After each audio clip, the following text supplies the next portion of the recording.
Hey there, guys. Welcome to today's show. We're talking about why you need to try new things. And this is something that, as someone who is as stuck to routines and consistency as I am, this is a podcast episode for myself as much as this is an episode for you guys. Because while there's a time and a place for routines and consistency, there's also a time and a place to try new things. Listen up today to learn about the importance of trying new things in your training and in your life for improving your physical and your mental performance. Now, like I said, I'm a man of routine and consistency, and that can be good in a lot of ways. That creates a lot of improvements as it relates to discipline, maybe as it relates to getting things done. But that also has a lot of drawbacks to it. There's a lot of missing resiliency, maybe, to the day-to-day stressors, the normal rhythms of life that come up.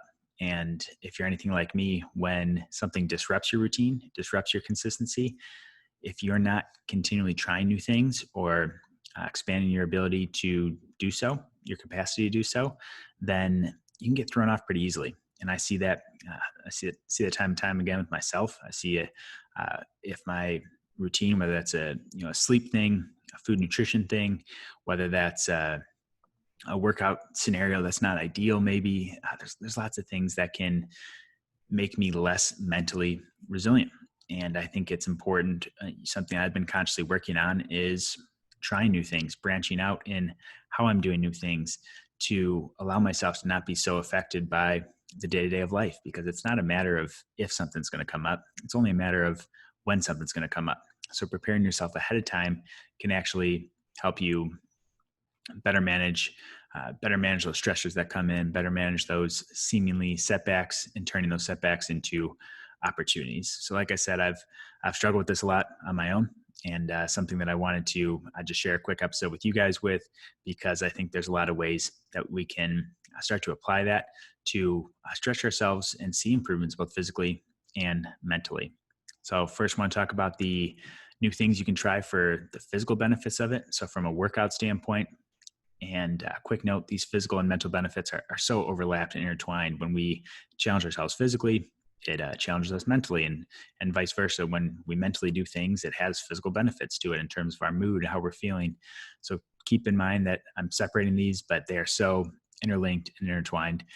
But some new things from the physical side of things, from the workout side of things, you can try.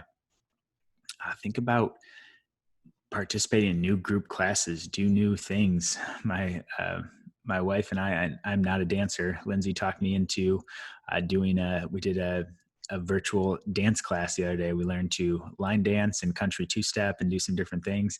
And that is me getting out of my comfort zone and doing things that have physical and mental benefits to them. You can do things like go to go to a CrossFit class or a group training class if you're a runner and you're not used to being around weights, and you know go somewhere you trust. Make sure they don't place isn't harming you, but go try these things. If you're a lifter, go do an endurance class, go do a boot camp class, something that pushes you out of your comfort zone. Go jump in with a run club or endurance club. Try training in different areas. Get out of your comfort zone in ways that you can. Interesting thing is that, and I don't remember what NFL draft this was from, is one of the NFL drafts I was watching probably the last 5 years, but the people think that to be specialized is so powerful, and this is a separate episode can do on early sport specialization and some of those things. But the specialization is crowned as being very, especially in the sport world. But when looking at NFL athletes, I think it was either 30 of 32 or 31 of 32 were all three sport athletes in high school. And what this tells me, and what tells a lot of people, is that specialization is not always key, especially at the younger ages. That's especially true. And expanding yourself into more different movement patterns, more different sports. Playing baseball will get you better at football because you're working different areas of your body. You're learning how to control your body in different ways. Same like wrestling and football, and those are more closely related. But these different sports, being a better athlete is going to make you a better athlete.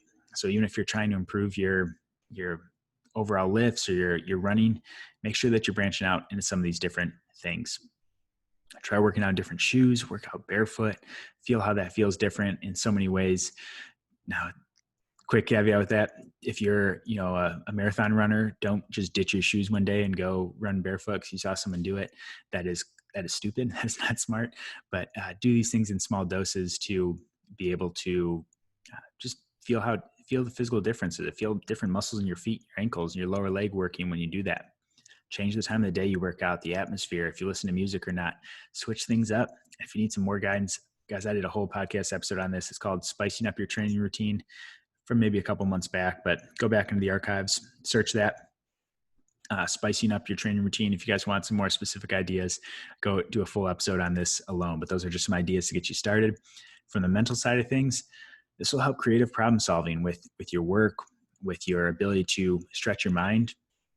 And this is something I've been trying to continually get out of my comfort zone and stretch myself to be able to do more, to listen to different things, to reflect on those. This can be something as simple as taking a different route when you're driving. This can be, doing a different activity, taking time to do creative problem solving.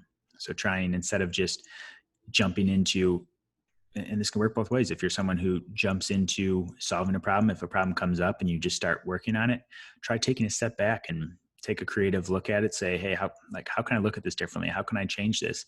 Or if you're someone who procrastinates and gets so worked up and anxious over a problem and all you do is think about it and you don't take action, try just diving right into it and see what happens. See how much you learn by action. Last thing with the mental side of things, just regularly reflect and question the danger zone. This is a common danger piece to see but this is how I've always done it.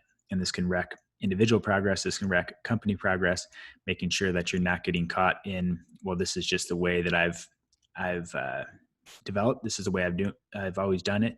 You want to continually reflect on those habits and those things that you're doing, because habits are amazing in the fact that if you develop the right habits in the right way, ones that serve you, ones that help you, it can be an incredible catalyst for growth, individual growth. But if you have slowly let habits creep in and you're not even aware that either they're harmful or they might just not be as effective as they can be, then that is going to be something that you're going to want to find ways to break out of that and try new things.